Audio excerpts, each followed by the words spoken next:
کتاب والی ایک روشن ستارہ بن گئی۔ کالم نگار Syed Sardar Ahmed Pirzada, the first blind journalist of Pakistan, APNS best Urdu column award holder, روزنامہ نئی بات، مورخہ 28 دسمبر 2019۔ صدیوں پہلے ریاست اور سیاست کا تصور ایک دانشور نے دیا تھا۔ بعد میں آنے والے زمانے میں جن جن جگہوں پر ریاست اور سیاست کے معاملات میں دانشور شامل رہے، وہ علاقے آج ترقی یافتہ ممالک کہلاتے ہیں۔ تاریخ بتاتی ہے کہ پاکستان میں ریاست اور سیاست کے کاروبار سے دانشوروں کا عموماً کوئی تعلق نہیں تھا۔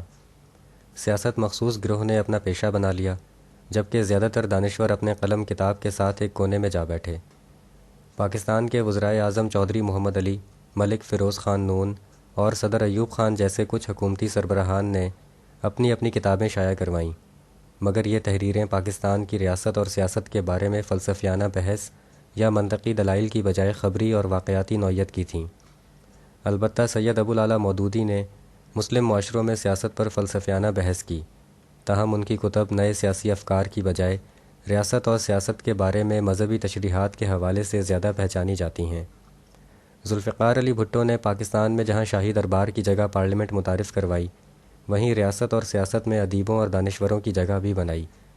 ہم دیکھتے ہیں کہ ان کے دور حکومت میں حنیف رامے اور مولانا کوثر نیازی جیسے ادیب و دانشور اعلیٰ ریاستی عہدوں پر فائز ہوئے۔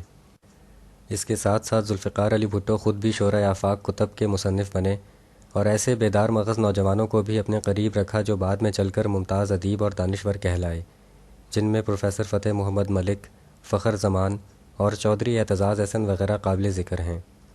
ذوالفقار علی بھٹو سے تربیت حاصل کرنے والی ان کی بیٹی بے نظیر بھٹو نے جہاں اپنے والد سے عوام کو ریاست و سیاسی کاروبار میں شریک کرنے کا طریقہ سیکھا، وہیں قلم اور کتاب سے رشتہ داری بھی وراثت میں حاصل کی۔ ان کی یہ صلاحیتیں طالب علمی کے دور سے ہی ظاہر ہونا شروع ہو گئی تھیں۔ ہارورڈ یونیورسٹی میں جب تمام نوجوان لڑکے لڑکیاں سوشل پارٹیوں اور ڈسکو جایا کرتے، تو بے نظیر رات گئے تک کیفیٹیریا میں ہونے والے بحث مباحثوں میں شرکت کرتیں۔ وہ ویتنام کی جنگ اور خواتین کی آزادی کی تحریکوں کے حوالے سے بڑھ چڑھ کر دلائل دیتیں۔ انہوں نے انہی دنوں میں ویتنام کی جنگ کے خلاف اور تھرڈ ورلڈ ملکوں کی حمایت میں مارچ بھی کیا۔ وہ سگنٹ لٹریری سوسائٹی کی سرگرم ممبر بھی تھیں۔ ہارورڈ یونیورسٹی میں ایلیٹ ہاؤس کے ترجمان دی کرمسن کے ایڈیٹوریل بورڈ نے انہیں اسپورٹس جرنلسٹ بننے کی پیشکش کی، تو انہوں نے اسے یہ کہہ کر رد کر دیا کہ وہ ادارتی صفحے پر لکھنا چاہتی ہیں۔ یہ ان کی صلاحیتوں کا ایک اور مظہر تھا کہ وہ پہلی غیر ملکی طالب علم لڑکی تھیں جو آکسفورڈ یونین کی ڈیبیٹنگ ٹیم کی صدر منتخب ہوئیں۔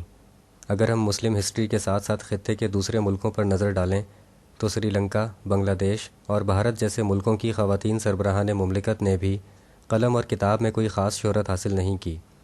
مثلاً اندرا گاندھی دنیا کی سیاسی تاریخ میں ایک نمایاں نام ہے۔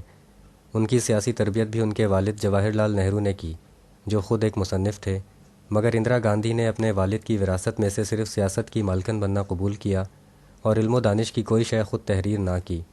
اس کے برعکس بے نظیر بھٹو نے سیاسی لیڈر اور مصنفہ کی حیثیت سے ایک جیسا ہی اونچا نام کمایا، جیسا کہ اپنی خود نوشت ڈاٹر آف دا ایسٹ لکھ کر انہوں نے دنیائے دانش میں اپنے آپ کو ایک مقبول اور پختہ رائٹر کے طور پر متعارف کرایا۔ بے نظیر بھٹو نے عملی سیاست میں آ کر بھی دانشگاہوں اور علمی اداروں سے اپنا تعلق کمزور نہ ہونے دیا۔ انہوں نے 1995 میں ہارورڈ لاء اسکول کے سینٹر فار اسلامک اسٹڈیز کو $1,00,000 تحقیق کے کاموں کے لیے دیے۔ بے نظیر بھٹو کی علمی شخصیت کا ایک اور پہلو یہ بھی تھا کہ انہوں نے دنیا بھر کی معروف یونیورسٹیوں میں لیکچر دینے کا سلسلہ شروع کیا۔ یہ پاکستان کی سیاسی تاریخ میں کسی بھی ٹاپ سیاسی لیڈر کی پہلی کوشش تھی، جس سے بیرونی دنیا میں نہ صرف بے نظیر ایک دانشور کے طور پر پہچانی جانے لگیں، بلکہ پاکستان کی علمی شناخت میں بھی اضافہ ہوا۔ بے نظیر بھٹو کی شہادت کے بعد چھپنے والی ان کی کتاب reconciliation, Islam, democracy and the West نے دنیا بھر کے دانشوروں، رائٹروں اور سوچنے والوں کو اپنی طرف متوجہ کر لیا، کیونکہ اس وقت ہنٹنگٹن کی کتاب کلیش آف سویلائزیشنز نے اسلام کے حوالے سے نئی بحث چھیڑ دی تھی، اور مسلم لیڈروں میں قحط الرجال کے سبب کلیش آف سویلائزیشنز میں مسلم دنیا کے خلاف دیے گئے فلسفے کو اہمیت ملتی جا رہی تھی۔ بے نظیر بھٹو نے اپنی اس کتاب میں بہت سے منطقی سوالات اٹھائے اور بہت سے سوالات کے مدلل جواب قرآن اور مفکرین کے حوالوں کے ساتھ بھی دیے۔ انہوں نے مصنف ہنٹنگٹن کے اس نظریے کو دلائل کے ساتھ رد کیا کہ جمہوریت اور اسلام ایک ساتھ نہیں چل سکتے۔ بے نظیر بھٹو نے مغرب کی دوہری پالیسیوں پر بھی تنقید کی اور کہا کہ مغرب والے مسلم دنیا میں حکمران بادشاہوں اور آمروں کی مدد کرتے ہیں۔ انہوں نے لکھا کہ ہنٹنگٹن نے اسلام اور مغرب کے درمیان جس لازمی تصادم کی پیشن گوئی کی ہے وہ اس کی اپنی کتاب سے مزید بڑھے گا، کیونکہ ہنٹنگٹن نے مسلم ممالک کے بارے میں غیر ملکی غیر مسلموں کے خوف کو بڑھایا ہے۔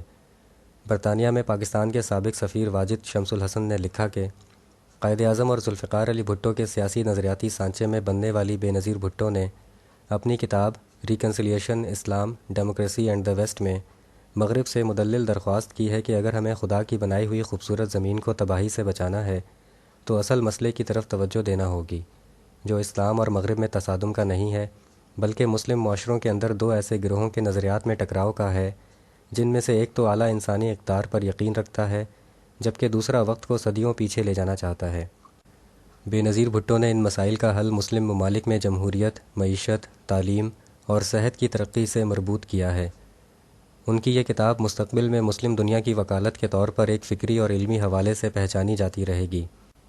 زبان و بیان کی خوبصورتی اور الفاظ کے چناؤ کے باعث بے نظیر بھٹو کی تمام کتابیں اور تحریریں ایک انمول علمی اثاثہ ہیں۔